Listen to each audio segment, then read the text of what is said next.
Hello అండి. నమస్తే. నేను Naveena. Welcome back to Naveena's kitchen. ఇవాల్టి వీడియోలో మనము అందరికీ ఇష్టమైన ఎవర్ గ్రీన్ రెసిపీ ఆవకాయ పచ్చడి ఏ విధంగా తయారు చేసుకోవాలో తెలుసుకుందాము. దీన్ని చూస్తే ఎవరికైనా సరే నోట్లో నీళ్ళు ఈ వేడి వేడి అన్నంలో కాస్త నెయ్యి తగిలించి తినాలనిపిస్తుంది కదా. సో మనం ఈరోజు ఈజీగా ఏ విధంగా ఆవకాయ పచ్చడిని తయారు చేసుకోవాలో తెలుసుకుందాము. ఇది పునాస ఆవకాయ అండి. తక్కువ క్వాంటిటీలో మనం ఏ విధంగా తయారు చేసుకోవాలో చూద్దాము. దీనికోసం ముందుగా ఆవకాయ పచ్చడి కోసం ముక్కలను అయితే ఈ విధంగా కట్ చేసుకోవాలండి. లోపల ఉండేటువంటి జీడి తీసేసి ఆ పైన పొప్పర్ కూడా తీసేసి పెట్టుకోవాలి. ఇప్పుడు ఈ ముక్కలని మనం కొలుచుకోవాలి. మీరు దేంతో అయినా సరే కొలుచుకోవచ్చు. గ్లాస్ అయినా లేదంటే ఇక్కడ నేనైతే తవ్వతో కొలుస్తున్నానండి. మనం బియ్యం కొలిచే తవ్వ ఉంటుంది కదా, దాంతో కొలుస్తున్నాను. మీరు దేనైనా తీసుకోండి. 3 డబ్బాల ముక్కలు అయితే అవ్వాలి. ఇక్కడ నేను తీసుకున్న డబ్బాకి 3 డబ్బాల ముక్కలు అయ్యాయి. ఈ 3 డబ్బాల ముక్కలకి నేను మీకు క్వాంటిటీ అనేది చెప్తున్నాను. మీరు ఎప్పుడు ఆవకాయ పచ్చడి కలుపుకోవాలన్నా సరే 3 డబ్బాల ముక్కలకి కలుపుకోవాలి. ఇది వేయించిన మెంతులు అలాగే ఆవాలని పొడిలా చేసి పెట్టుకోవాలండి. ఆవాలు వేయించిన అవసరం లేదు, మెంతులనే కాస్త వేయించుకుంటే సరిపోతుంది. ఒక 3-4 టేబుల్ స్పూన్ల మెంతులు తీసుకుని వేయించుకోండి. అలాగే ఆవాలు ఒక హాఫ్ కప్పు వరకు తీసుకుని వేయించుకోండి. ఈ పౌడర్లా చేసి పెట్టుకున్నాం కదా, దీన్ని కూడా పక్కన పెట్టుకుని ఇప్పుడు మనం కారాన్ని అయితే కొలుచుకోవాలి. కారం అనేది 3 డబ్బాల ముక్కలకి సగం డబ్బా కారం పడుతుందండి. 3 డబ్బాలకి సగం డబ్బా, ఒక డబ్బాలో సగం కారం మాత్రమే పడుతుంది. కరెక్ట్గా చూసి కలుపుకోండి. అలాగే ఇప్పుడు మనము పౌడర్ చేసి పెట్టుకున్నటువంటి ఈ మెంతులు ఆవాల పిండి యొక్క పౌడర్ని కూడా మనం కొలుచుకుందాము. ఇది ఒక డబ్బాలో 4వ వంతు భాగాన్ని మనం తీసుకోవాలి. 3 డబ్బాల ముక్కలకి ఒక డబ్బాలోని 4వ వంతు అంటే పావు వంతు భాగాన్ని మాత్రమే తీసుకోవాలి. ఇలాగ ఈ పొడిని కూడా ఇందులో వేసుకుందాము.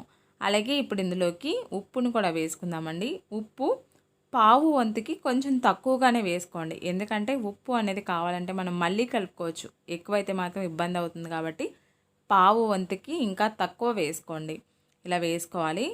అలాగే ఒక టీ స్పూన్ వరకు మెంతుల్ని ఈ విధంగా వేసుకోండి. అలాగే ఒక గుప్పెడు వెల్లుల్లి రెమ్మల్ని ఆ పైన పొట్టు తీసేసి వేసుకోండి. ఇలా అన్నీ కూడా వేసిన తర్వాత ఒక్కసారి బాగా కలిపేసుకోండి. మీ చేత్తో కలుపుకోవచ్చు, లేదు అనుకుంటే గరిటెనైనా ఉపయోగించండి. చేత్తో అయితే మంచిది.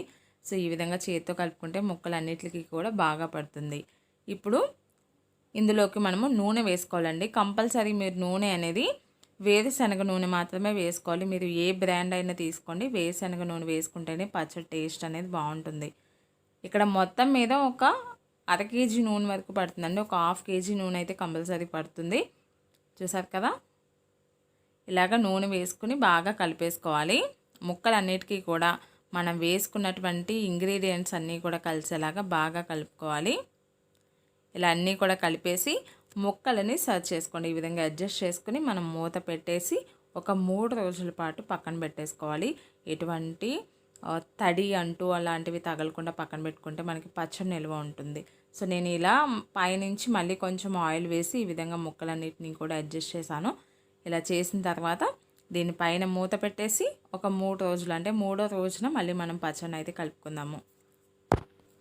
ఇక్కడ చూసారా, 3వ రోజుకి మనకి చక్కగా వేసిన నూనె అంతా కూడా పైకి వచ్చేసి చక్కగా ఉంది.